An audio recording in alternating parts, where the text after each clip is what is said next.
보겠습니다. 창세기 43장 1절에서 15절 말씀입니다. 창세기 43장 1절에서 15절 말씀.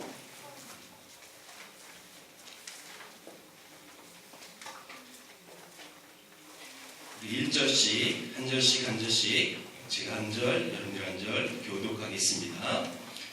그 땅에 기근이 심하고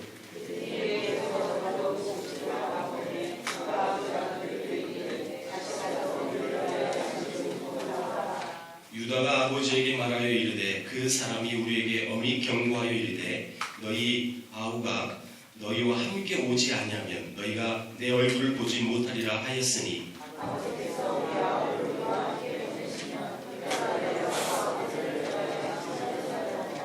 아버지께서 만일 그를 보내지 아니하시면 우리는 내려가지 아니하리니 그 사람이 우리에게 말하기를 너희의 아우가 너희와 함께 오지 아니하면 너희가 내 얼굴을 보지 못하리라 하였음이니이다.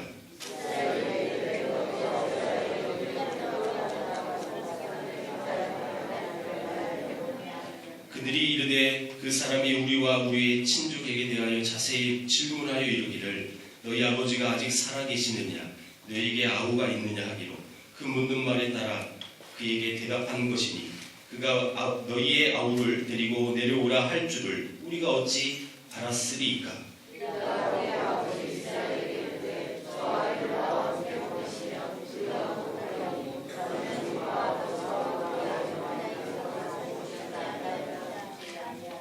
내가 그를 위하여 담보가 되어 오리니 아버지께서 내 손에서 그를 찾으소서. 내가 만일 그를 아버지께 데려다가 아버지 앞에 두지 아니하면 내가 영원히 죄를 지리이다.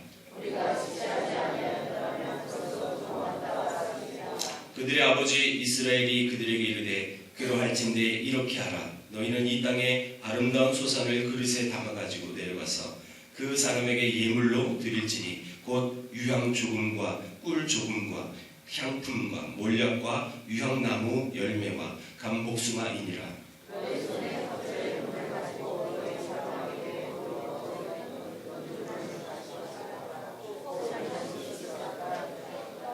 네 아우도 데리고 떠나 다시 그 사람에게로 가라.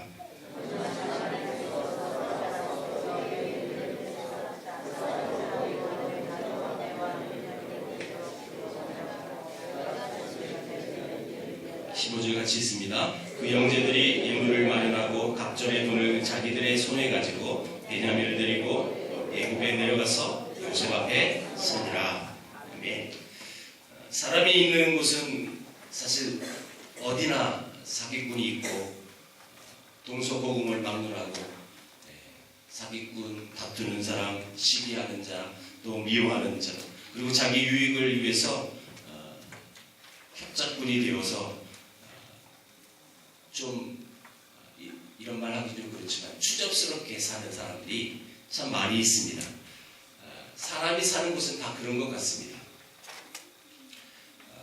아마도 이 세월호 사건을 조사하면서 어떤 부정과 부패, 그래서 그 부패의 고리로 연결되어진 그 모든 것들을 아마 조사하고 아마 그것을 파헤쳐서 다시는 이런 사고가 일어나지 않도록 하려고 하는 것이 아마 검찰의 자세인 것 같습니다.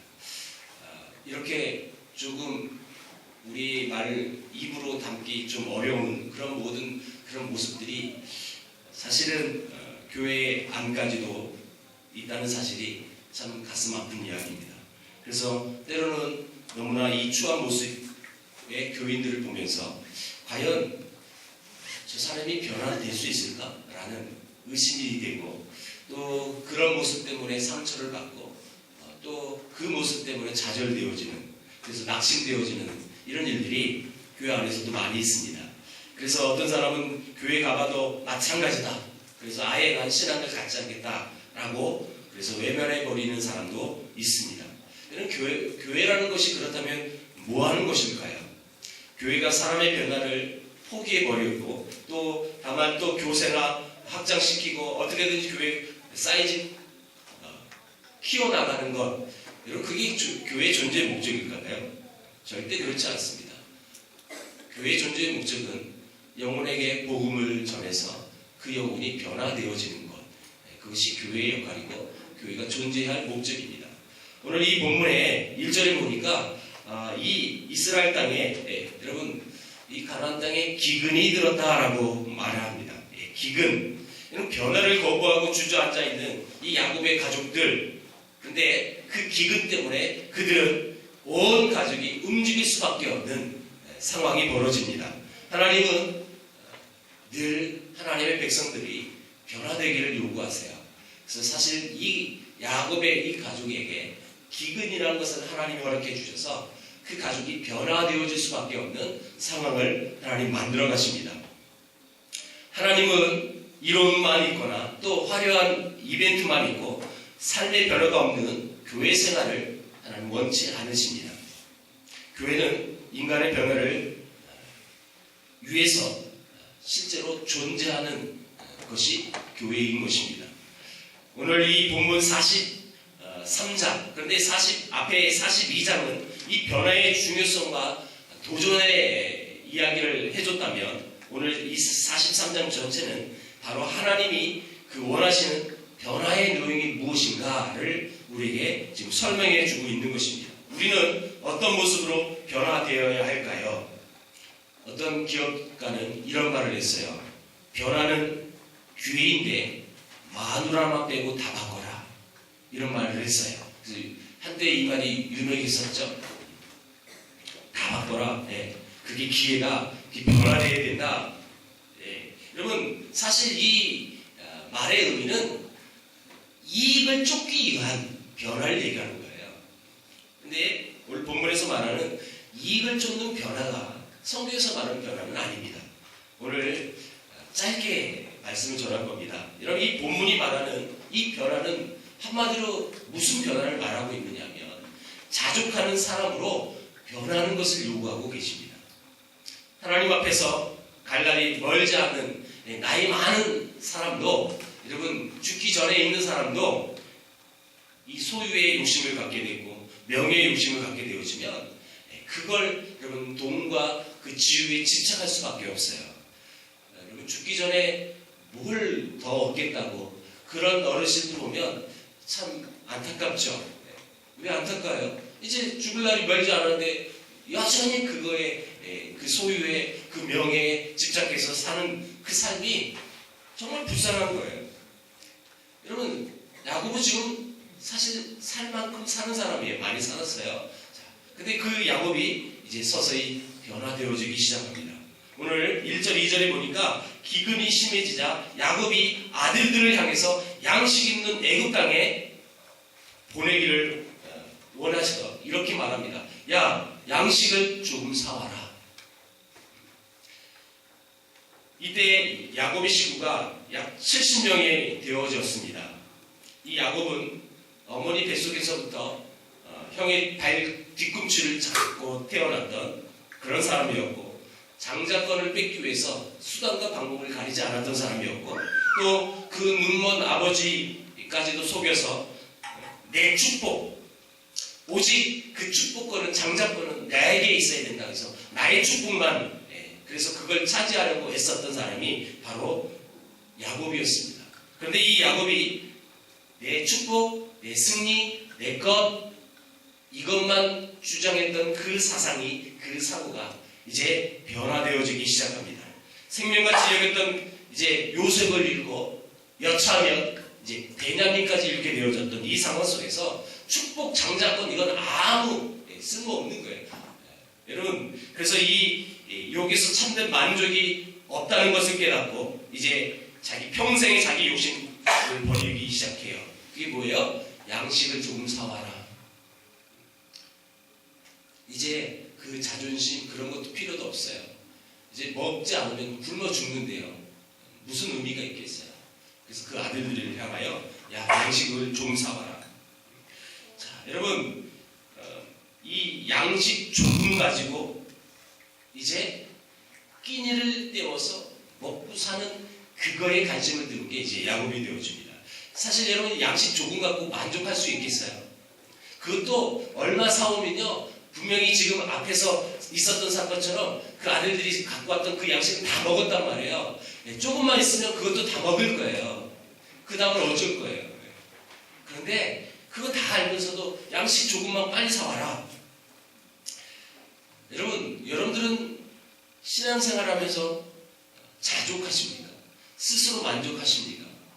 스스로 만족하는 사람이 있는가 반면에 여전히 만족감이 없는 사람도 있을 것입니다. 여러분, 어떻게 자족하는 마음으로 변할 수 있을까요? 오늘 이 3절 이후부터 이제 이 아버지를 이러면 아들들이 설득하는 내용들이 나옵니다. 이제 아버지가 설득할 때 드디어 6절에 보니까 야곱의 이름을 이스라엘이라고 성경이 기록하고 있습니다. 여러분, 분명히 앞에 사건까지는 베냐민을 데려간다고 했을 때 이 아버지 야곱은 화를 내면서 그때 성경은 야곱이라고 기록을 했어요. 근데 여러분 6절 한번 보십시오. 이스라엘이 이르되, 여러분 그 앞에까지는 야곱 이렇게 불렀는데요. 물론 여러분 앞에 우리 이름이 바뀐 사건을 다 알고 있단 말이에요. 바뀌었는데도 불구하고 그 이후에 계속 야곱이라고 기록했어요. 근데 특별히 이 6절에는요, 이스라엘이라는 이름으로 기록을 하고 있다는 거예요. 다시 말하면 그가 변화의 모습을 보여주고 있다라고 말할 수 있어요. 그 근거는 뭐냐면 14절을 보십시오. 14절. 자, 14절 야곱이 한 말입니다. 야곱. 이스라엘이 이제 저도 바꿔야죠. 이스라엘이 한 말입니다. 한번 읽어보겠습니다. 14절 시작. 전능하신 하나님께서 그 사람 앞에서 너희에게 은혜를 베푸사 그 사람으로 너희 다른 형제와 베냐민을 돌려보내게 하시기를 원하노라. 내가 자식을 잃게 되면 이르리로다.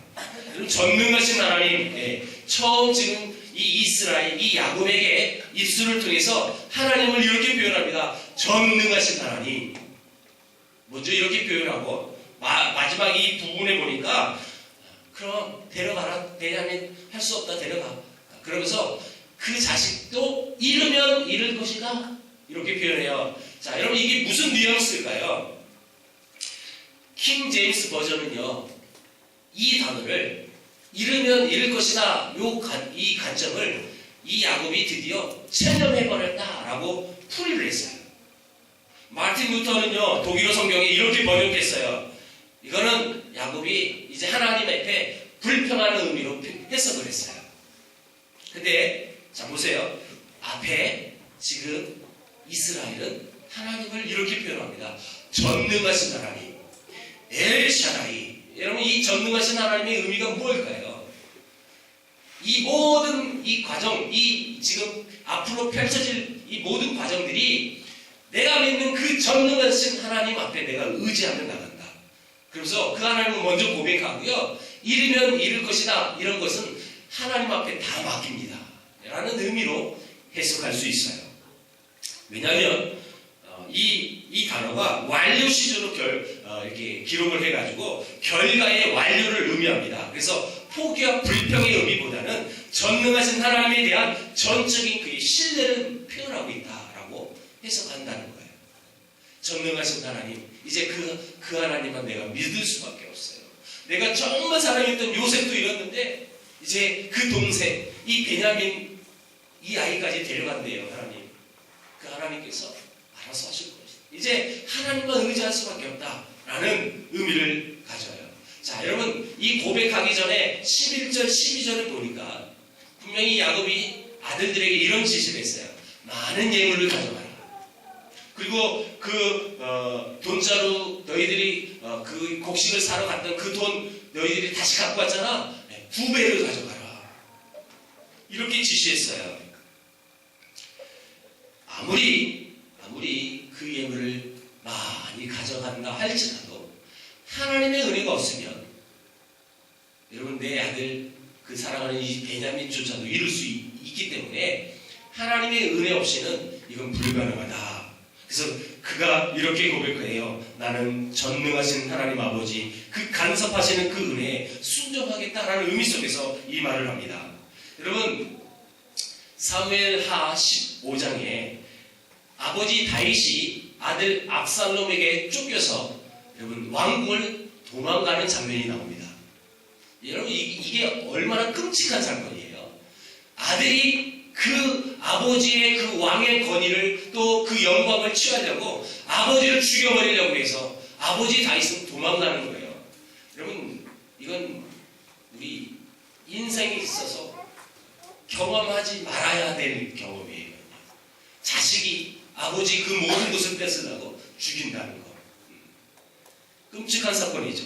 근데 여러분 이 다윗이 이렇게 그때 고백합니다. 그와 함께 동역했던 사독이라는 제사장이 여러분 이제 예루살렘을 떠나야 되니까 거기서 언약궤를 제사장이 메고 함께 도망가려고 해요. 그때 사독에게 이 다윗 왕이 이런 말을 합니다. 제가 읽어볼게요. 왕이 사독에게 이르되 보라 하나님의 길을 성읍으로 도로 내어가라. 만일 내가 여호와 앞에서 은혜를 입으면 도로 나를 인도하사 내게 그 궤와 그 계신 대를 보이신다. 이렇게 말합니다. 이게 무슨 뜻이에요? 여러분 여호와 언약궤를 들고 가면요 지금 다윗 왕이 피신을 할지라도 지금 그 다윗 왕이 모든 백성들을 그래서 그 다윗을 함부로 하지 않고 하나님과 함께하는 다윗 왕, 우리가 이 아들에게 쫓겨나가는 다윗이지만 우리는 전적으로 다윗을 신뢰합니다. 다윗만 믿겠습니다. 라고 여러분 그 모든 많은 표를 얻을 수 있는 결정적인 사건은 언약궤예요. 언약궤. 그래서 사독 제사장은 언약궤를 메고 같이 가는 거예요. 나가는 거예요. 근데 그 제사장에게 뭐라고 얘기해요? 하나님의 은혜가 있으면 다시 올 거다. 그 언약궤 이 성으로 반출시키지 마. 그대로 내버려둬. 하나님의 은혜가 있으면 내가 돌아올 것이다. 이렇게 고백하는 거예요. 다윗이 실수도 많이 하지만 여러분 다윗이 훌륭한 부분이 바로 이런 부분이거든요.